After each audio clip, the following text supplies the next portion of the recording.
Prohibitory orders are still in place in Nepalganj of Market district following tensions between local communities. Also in this edition of Kantipur News, we have updates about the ongoing issues at the Institute of Engineering, advance ticket bookings for the nearing Dasai festival and the Asian Games. Good evening, I'm Prarambha Dahal. Let's begin with the main stories.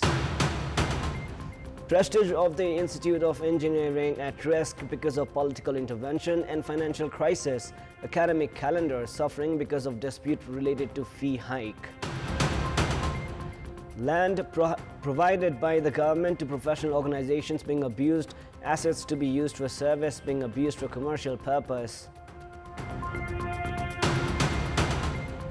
Transport businesses put forward several terms to open tickets for Dasai. Parliamentary committee directs to ease transport management. And Nepal will not return without a medal from the 19th Asian Games. At least a bronze secured in Kabaddi. Gopi improves performance in 5,000 meters.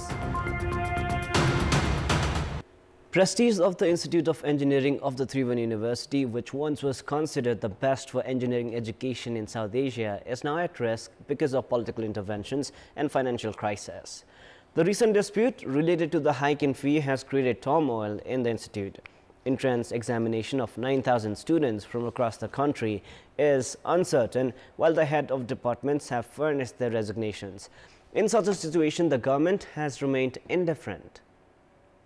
The recent dispute had started after the hike in fee of the IOE on the 10th of August. The institute had increased its fee from 280,000 rupees to 775,000 rupees for the first time in 26 years. The institute had said that it was compelled to increase the fee because of its financial situation. However, the students resorted to protest, demanding withdrawal of the decision. This has affected regular classes and entrance examination. Based on the academic calendar, the entrance examination was to be held in the last week of August. However, a notice signed by Dean Shashidhar Ram Joshi was issued on Monday, which stated that the entrance examination would be held on the 9th of October with the previous fee being applied. However, another meeting of Associate Dean and Head of Departments was held today, after which the entrance examination has been pushed until further notice. The head of departments expressed concern regarding the agreement from the dean to conduct the entrance examination with previous fee after being pressurized by the students.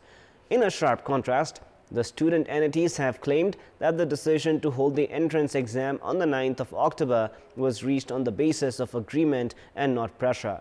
Saying the notice of the entrance examination was published under pressure, chair of the entrance examination board and 7 officials have resigned. 6 head of departments of the IOE Pulchok have also furnished their resignations. In addition to this, all officials of the institute have also reached a conclusion to tender their resignation. Officials of the institute have said that the IOE is facing financial crisis and cannot operate if the government does not provide 500 million rupees annually through the budget. Because of this uncertainty, around 9,000 students who have applied for the entrance examination are in a state of dilemma. It is now time for our segment Public Polls, where you text us with your opinion. Public Poll. Before we ask today's question, let us take a look at the result from yesterday's poll. Yesterday we asked, why has the role of parliamentary committees remained feeble? 54% were for A, disobedient government, 33% were for B, inactive parliamentarians, and 13% were for C, lack of expertise. And here is our today's question. What do you term the obstruction of admission process at the TU Institute of Engineering because of the dispute related to fee hike? Your options are A, political intervention, B, consequence of government indifference, and C, clash of the institute and students.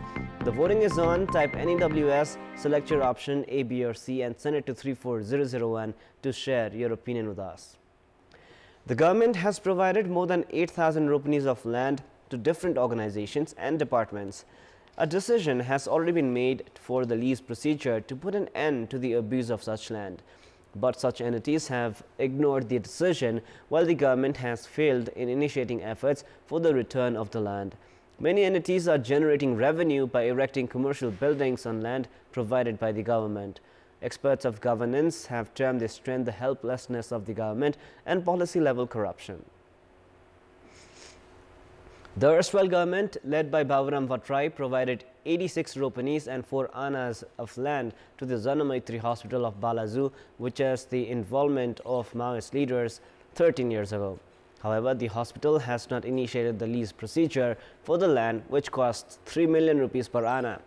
Another organization, Helping Hands Nepal, had received 20 ropanis land in Shankarapur municipality from the government, which was led by Madhav Kumar Nepal. The organization, which had formulated a plan to build a hospital for senior citizens, is unaware about the lease procedure. The Nepal Medical Association had also received 2 ropanis and 9 annas land in the Exhibition Road of Kathmandu from the government 16 years ago. The association has built a commercial complex on the land which costs 15 million rupees per anna with the help of the government. The 7-story building named NMA has been generating hundreds of thousands of rupees in revenue by renting spaces to entities including bank, consultancy and stores, but is yet to initiate the lease procedure. Nepal Teachers Association, which is close to Nepali Congress, had also received 1 ropani and 7 annas of land in Dhumbarahi. The building constructed on the land, which costs 12.5 million rupees per anna, has been provided by the association to a hotel on rent. Saying such land were being abused, the government had introduced the arrangement for lease 9 years ago. After that, the Ministry of Land Management had issued a notice on the 9th of September 2020, saying the right to use such land had ended for the entities that had failed to follow the government order. However, the government does not have any data on the entities following the lease process. In such a situation, former administrators and experts of governance have termed the government failure in making initiatives for the return of the land, government helplessness and policy-level corruption. It is now time for a short break, but for more news, do stay with us. Only 10 days remain for Dasai to begin. However, transport businesses have yet to agree to open advance ticket bookings.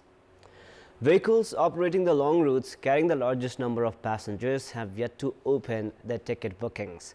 With an agreement yet to be reached between the government and transport businesses, the transport business operators have hesitated in opening the ticket bookings. The transport businesses have said that they cannot operate the buses until the condition of the roads improve. They have added that the advance ticket bookings cannot be opened until road sections including Nagdunga Simle, Mugling, Naranghat, Pokhara Muglin, Naranghat Butwal and Patlaya Koshi barrages, among others, are repaired. They have also demanded the implementation of the automated fare rate system.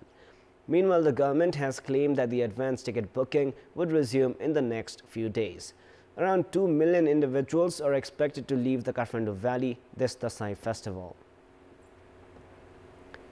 The Infrastructure Development Committee of Parliament has directed the government to use school and college vehicles to provide transportation facilities to students at a subsidized rate so that they can return to their home districts during the Dasai festival.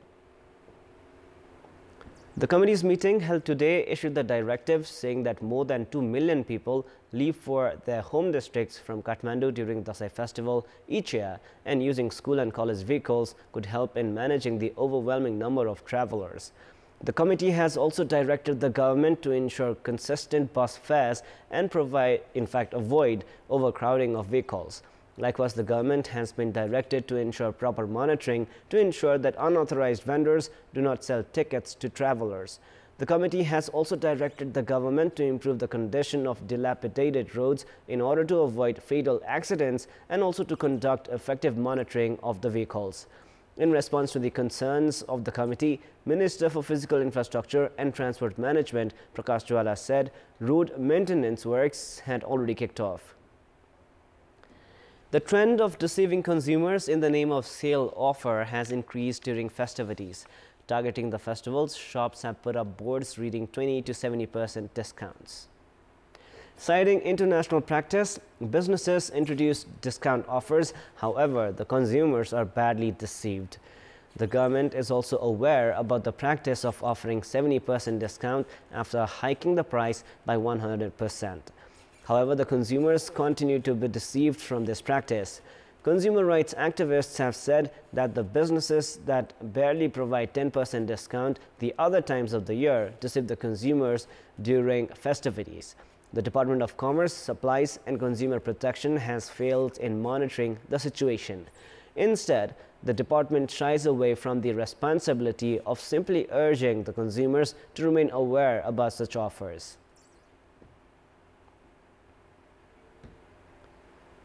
In our Public Voice segment, we have asked in all 7 provinces what should be done to ease transportation services for the public during festivals. Let us now take a look at what they had to say.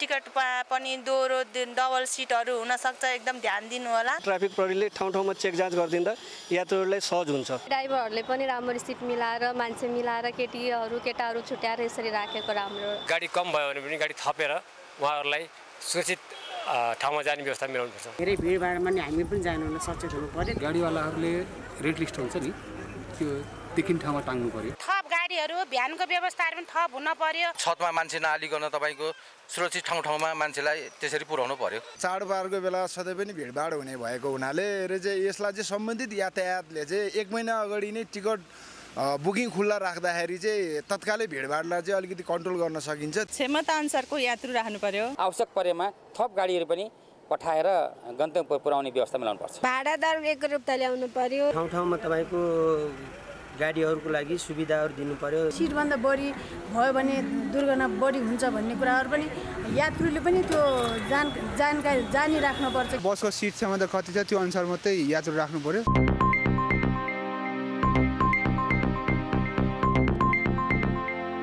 We have more news coming up, but right now it is time for yet another short break. It is now time for the sports news. Sports news. Team Nepal have secured the least of a bronze medal at the 19th Asian Games, which is underway in China. Iran secured a 54-16 win over Bangladesh in the last Group B match played today, which ensured a medal for Nepal. Iran and Nepal have progressed to the semi-final stage from the group, while Bangladesh have crashed out. Even a loss in the semi-final will earn Nepal a bronze medal. With the medal ensured, Nepal will not return empty-handed from the 19th Asian Games. It will also be the first medal in Kabaddi for Nepal in the history of the Asian Games. That is all for the moment. Up next is the news in Nepali. Thank you for staying with us. Goodbye for now.